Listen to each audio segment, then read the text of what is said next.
All right, sports fans, how's everybody out there doing?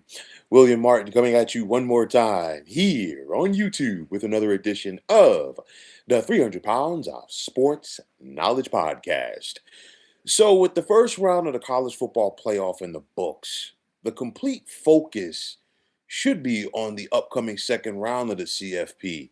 But instead, there are many people who are taking this opportunity to talk and focus more about the group of five's participation in the college football playoff.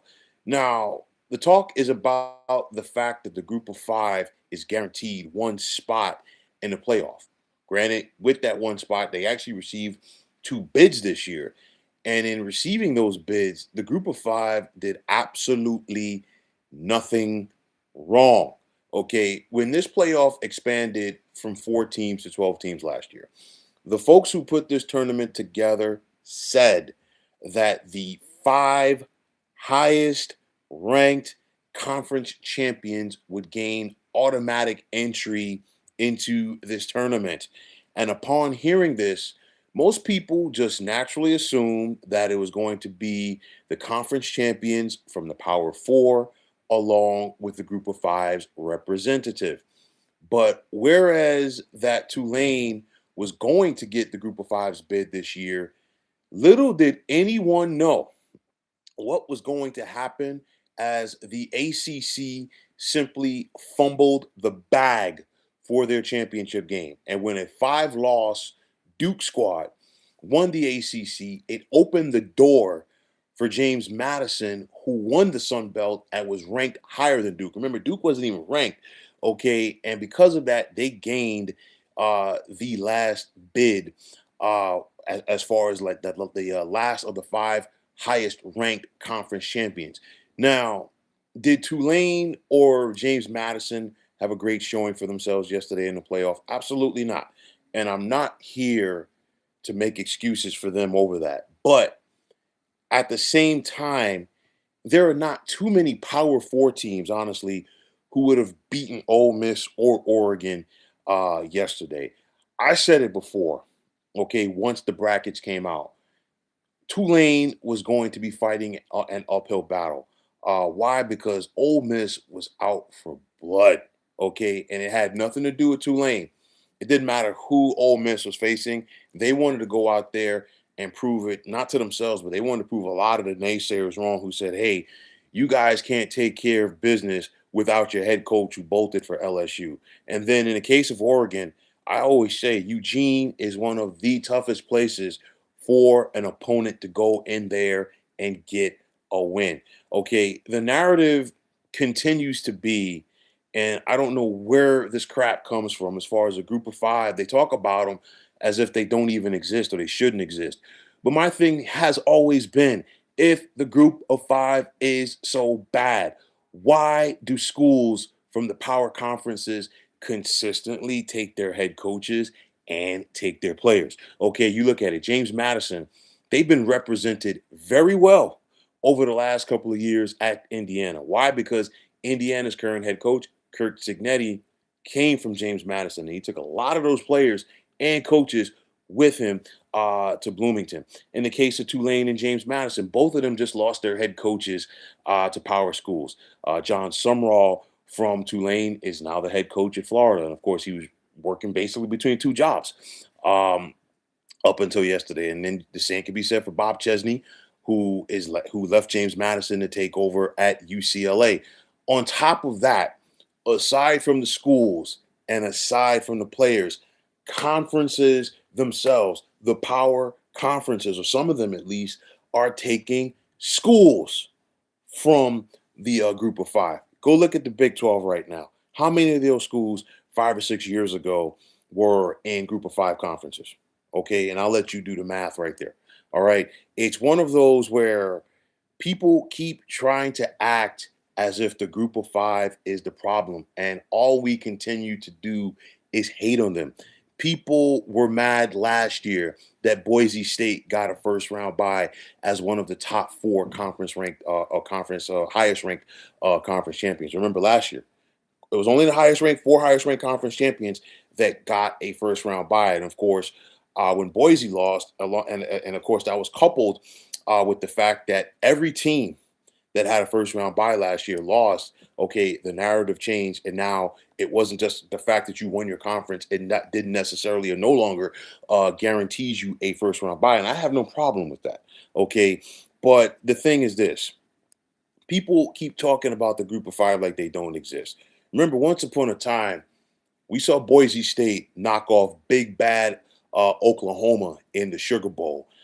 We saw Utah, then of the Mountain West, knock off Alabama in the Sugar Bowl. And of course, most recently, we saw Tulane knock off USC in the Cotton Bowl.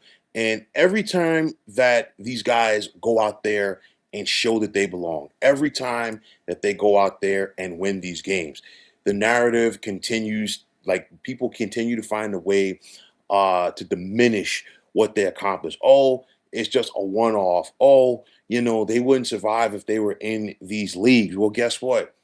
Isn't that what a win or go home one game playoff is all about? How many 14s do we see over three seeds in the NCAA tournament? Every year, there's a 12 seed over a five. Granted, you're probably not going to see a Cinderella type scenario in the college football playoff, kind of like what you would see in the NCAA tournament. I get it, but the group of five still belongs. And at the end of the day, people need to stop hating on it and people need to accept it. You go back when Appalachian State knocked off Michigan in Ann Arbor. Nobody saw that coming, okay? And it wasn't just about that game for Appalachian State at that time. You look at their program and what that game did, because Appalachian State, for several years after that, they were a program that nobody wanted to deal with, okay? You look at it for me right now. I don't care if the group of five champion loses by 100 points in the playoff. They belong.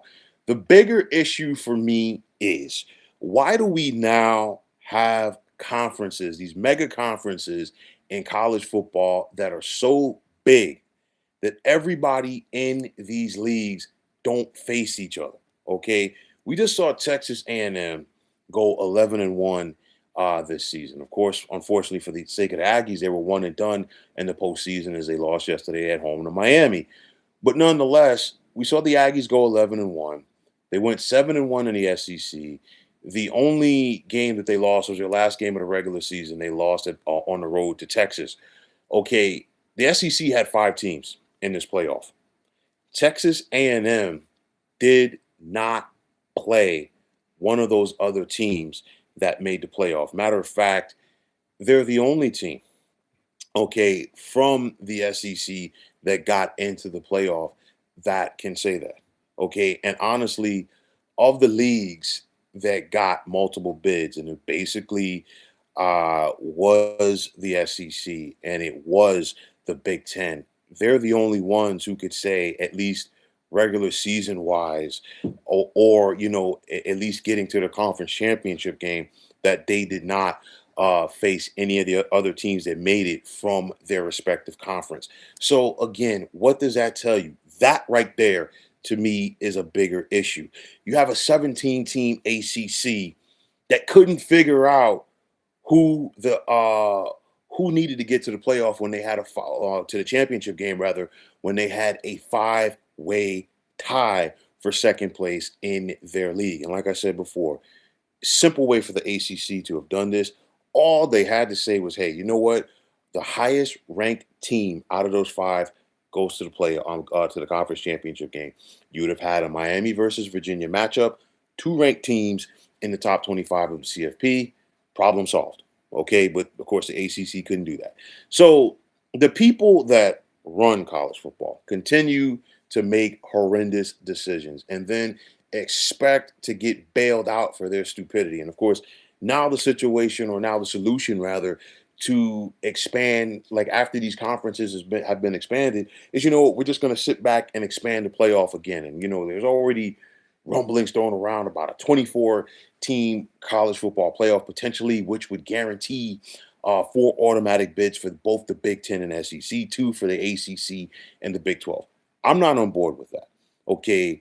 My thing is this: I feel like 12 is enough. If you wanted to expand it to 16, fine. But the group of five still deserves a seat at that table.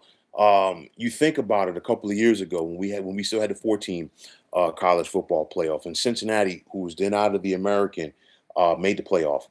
As soon as Cincinnati did it, they earned it. Okay, they gave Alabama a run in that game. Okay, but nonetheless, then all of a sudden the narrative changed once again, and they found a way to diminish what Cincinnati and the American Conference had accomplished that year.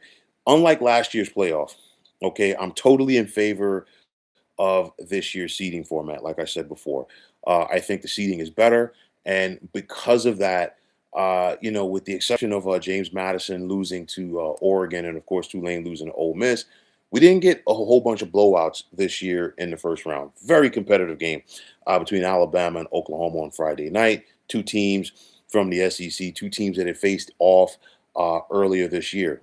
Very familiar with each other, and of course that Miami Texas A&M contest yesterday was a defensive marvel. But already looking ahead to the quarterfinals of this thing, already Ohio State is a 10-point favorite over Miami. Okay, so again, what does that say about that scenario? And what happens now if we get blowouts in round number two? Is that going to change things? I don't think so. But the thing is, getting back to it, I really do like the format and the way it goes right now. That the top four or the four highest ranked conference champions are not guaranteed a first round bye like they were last year. Can you imagine a narrative? Okay, if Tulane had gotten a first round bye this year, I think it would have been worse than it was. Okay, than it was for Boise last year when they had a first round bye and of course took on Penn State in round number two. Now, of the teams who did not make the playoff, okay, I truly do feel Notre Dame had the biggest gripe. Okay, and again, their gripe should not be with the group of five because, like I said before, had the ACC simply have handled their business, Miami would have or Virginia would have gotten their automatic bid. The loser would have been done. And instead of James Madison in that spot, we're talking about Notre Dame. Problem solved. And as much as people want to talk about the group of five, I've said this before and I will say it again right now. The Big 12 and the ACC are in the same category as the group of five. Why? Because they are simply at the mercy of the Big 10 and SEC. You look at it, in each of the last 2 years, the Big 12 has only gotten one representative in the college football playoff. BYU went 11-2. Granted, both of their losses were bad losses to Texas Tech. Utah went 10-2 in the Big 12 this year. Their only two losses were to the teams that got to the Big 12 championship game, Texas Tech and BYU. You look at the ACC. The ACC is the only power league that their conference champion has not gotten a first round bye. Okay, it didn't even happen last year. And on top of that, the ACC is the only power conference where their conference champion didn't even make it. Okay, so what does that tell you as far as how the grand scheme of things, as far as how the Big Ten and the SEC are looking at the ACC and the Big 12? They are in the same pot as a group of five, as they are simply at the mercy of those two mega conferences. So at the end of the day, what does the future hold for the group of five in the playoff? I think anybody who thinks that there should be a playoff without the group of five, I just totally disagree with them. Some people are going to agree with what I'm saying, some people won't. It's all good. But at the end of the day, you cannot just shun the group of five aside like they don't exist. All of those teams, okay, that were on the outside looking in, who felt like they should have made the playoff, guess what? They had opportunities to change the narrative, but they all lost. And I know that parity is there in college football, this, that, and the third. But the bottom line is you go out there and you take care of your business. But since there is zero semblance of order in college football right now, some people at least, want to be rewarded and not penalized for the games that they lose. The games matter. James Madison went 11-1 in the regular season. I think 12-1 being that they won their conference championship game, right? And the same could be said for Tulane. When you're a group of five school, or when you're Notre Dame, your margin of error is not as big as it is maybe if you're in the Big Ten or the SEC. Granted, we know that Indiana is undefeated, but still, you don't have that same margin of error. You got to go out there and take care of your business. And again, in talking about Tulane, Tulane did beat the ACC champion this year in Duke. Okay, so yeah, Duke was a five-loss team, but still, they won the ACC, and one of those five losses came against a team that got to the playoff and represented the group of five. So again, you cannot overlook what these guys have accomplished. At the end of the day, the group of five, I still think they're going to have a seat at the table, and they deserve a seat at the table. Doesn't necessarily mean that they're going to get a one seed. Doesn't necessarily mean that they're going to get a first round bye. Doesn't even necessarily mean that they're going to get a home game on campus in the first round of this thing. We don't know when, if or when this thing is going to expand. I think it's more likely not a matter of if or more like when, because they're just the people that are quote unquote in charge. All they see are dollar signs, and at the end of the day, the more games that they have, the more money that the networks or network, in this case of ESPN, is going to throw at them. And I'll tell you like this, yeah, it was a shrewd move by ESPN that, what, they made sure to pass the two games off to TNT per their broadcast agreement for the first round of the CFP. They made sure that they passed off the two games with the group of five. They made sure they had Alabama, Oklahoma on Friday night. Haven't seen the ratings for that one, but I know that they were through the roof. And the same could be said for the Miami Texas A&M game yesterday in the afternoon. And that's what it all comes down to. It comes down to money and which teams are going to put quote unquote meat in seats. But the bottom line is, if you appreciate college football, you watched all of those games this weekend. I know I did. But nonetheless, I'm not going to call it a power struggle as much as I'm going to call it a class struggle right now with what we are seeing in college football. And the bottom line is, the people who have the biggest stroke, or the people who are behind the people who have the biggest stroke, really want to dictate things. But nonetheless, the group of five deserves their spot. James Madison earned their spot this year, as did Tulane. Okay, you could disagree with me. It's all good. But the bottom line is, leave the group of five alone. They deserve, if you're a fan or an enthusiast of college sports or college football, you can appreciate the group of five.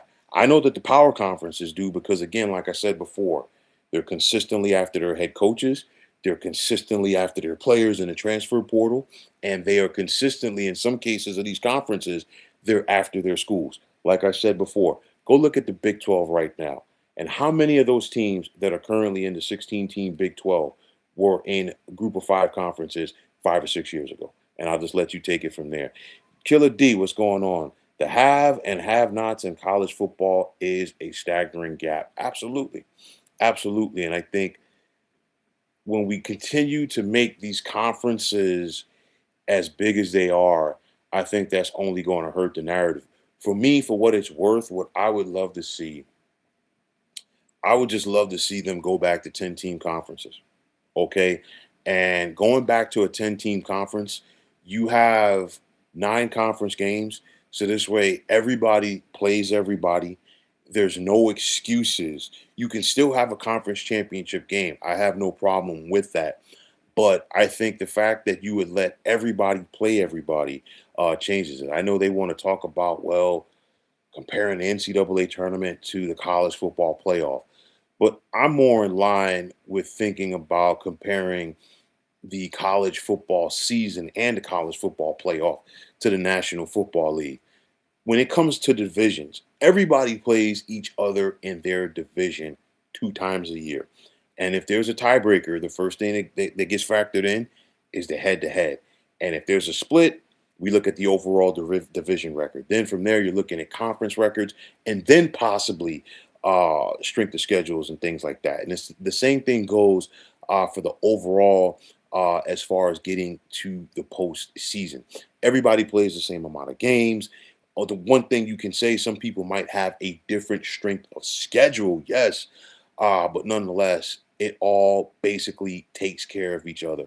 Now, right now in college football, we don't have that narrative, and there never really has been that narrative. Any way you want to slice it. How many times in history in college football have we seen multiple teams go undefeated at the Division 1 level? Of course, they didn't play each other in a bowl game that year, so one team was given a national championship while another wasn't.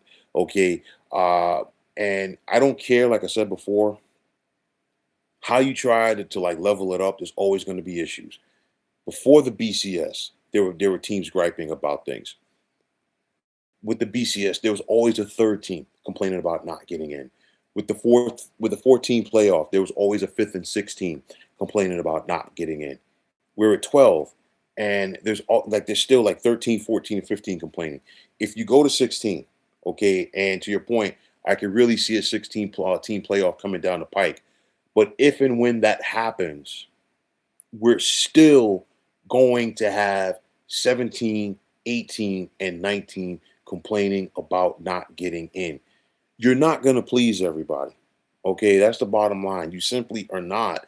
At the end of the day, no matter how many times you expand this thing, there's always going to be somebody beefing about it. I'm totally in favor of the 12 team playoff. I feel like 12 is fine. They're probably not going to stay there because they want more money. That's all it comes down to. But I truly do think that if you win a league like the SEC or you win a league like the Big Ten, I think you should get a first round bye. Okay. And you look at Ohio State. Ohio State clearly didn't win the Big Ten. They were the number 1 team for the bulk of the season. They played like it for the bulk of the season. And of course, they lost a tight one in the Big Ten championship game to Indiana. They still got a first round bye. That defense from Texas Tech is the real deal. Okay. And Texas Tech was one of the top teams in the country. They deserve the first round bye as well. And I'll tell you like this, I think that is going to make for a great game in the Orange Bowl next round between Texas Tech and Oregon. Two different contrasts in styles, and anytime you have a contrast in style, I always think that makes for good football.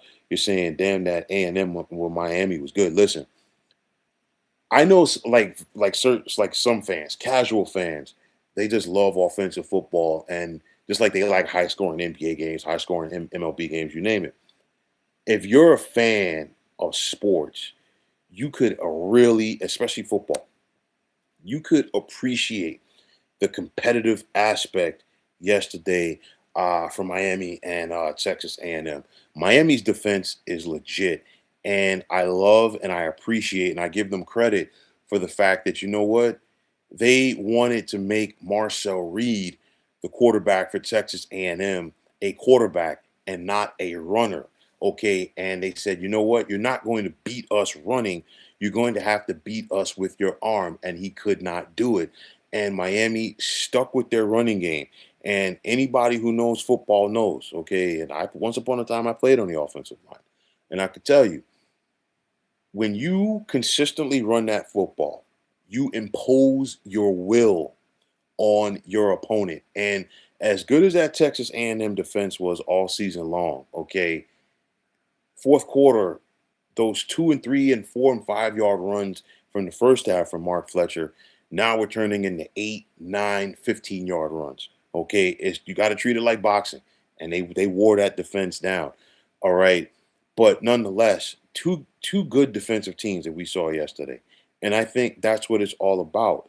Um, some people question Miami being in the playoff. Miami had something to prove, and I'm like, heck, the teams from the power conferences that had something to prove because people were questioning them being there, they came out and proved it.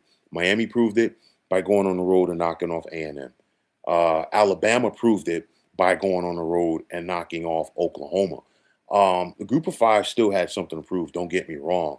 But at the end of the day, you knew Tulane was running into a buzzsaw with the Ole Miss, and the same thing could be said about James Madison having to travel and take on a darn good um, Oregon team, because I truly do feel, Oregon has a team capable of winning the playoff. And Listen, Pete Golding is playing with house money with Ole Miss, but I truly do feel, for the sake of argument, if Lane decided to stay with Ole Miss, we're probably talking about the Rebels having a legit chance to win the national title. They still got a shot, okay, if they can get past Georgia in the Sugar Bowl. But nonetheless, you can't just make this tournament about the big boys. You know, the group of five deserves their love too, and they should continue to get their love. You're saying OSU is a 9.5 point favorite. I checked earlier, it was 10, but it's still in that ballpark. It might dip a little bit between now and game time. And over 20 million in that Ohio State roster easily. Yeah. Listen, the Buckeyes put a lot of money in that roster overall. And then speaking of money, you look at the money that Texas Tech has poured into their defense, and they got a lot of players from the portal, and some of their guys came from the group of five. Okay, and this is my point. All of these teams, it seems like every single year since we've had the transfer portal, and now that we're getting the NIL, when these coaches they have their backs against the wall and they need to turn things around, what do? They hit the portal, and where do they usually go? They go to the group of five. You think back a couple of years ago with Florida State, when they went undefeated in the regular season, right? And Jordan Travis, their quarterback, got hurt, and they missed out on the playoff. One of the big reasons for the turnaround defensively that year, they picked up Jared Verse in the transfer portal. And I think he was playing at the University of Albany or something like that. You know, one of the schools in upstate New York. And Jared Verse was destroying people, okay, at that level. And then he came and did it for Florida State in the ACC. And the next thing you know, he's getting drafted early on in the NFL draft by the Rams. And of course, he had a big time season, was part of a big part of the reason why Florida State's defense turned it around that year. So again, we can't sit back and overlook the group of five. You got to give these guys their respect. You got to show love. You saying James Madison, it looked like, men versus boys, respectively. It did. And again, Oregon's got a phenomenal team. Okay, and I feel like you could have put Notre Dame honestly out there against Oregon yesterday. Notre Dame probably loses on that field. And I think the same thing about Notre Dame maybe traveling to take on Ole Miss. The score is probably not going to be the gap is not going to be as wide as it was. Don't get me wrong, but Tulane was fighting an uphill battle. And the same can be said for James Madison. Yeah, Tulane. Honestly, the last time that Tulane played Ole Miss, I think Ole Miss beat them. I think it was 45-10. Okay, the top if my memory does not fail me. So again, man, it's one of those where bad matchups, two teams that were overmatched, but I'm still giving a group of five a seat at the table. You're saying Indiana seems like the team of destiny, though. Go into Autzen and slam Oregon and then beat Ohio State. I will tell you like this. I wasn't on the Kurt Signetti bandwagon, or I'm not going to say bandwagon as much as I'm going to say I wasn't a believer with what he was doing because I felt like, Indiana was a squad that was beating up on some of the lower tier teams in the Big Ten. But when they went to Eugene and beat Oregon earlier this year and did it in convincing fashion, it made me a believer. And then for them to shut down that Ohio State offense that was just destroying everybody. Because remember, the week before that, Ohio State went to Michigan, and Michigan's got a good defense under defensive coordinator Wink Martindale. Got some NFL talent on that side of the football.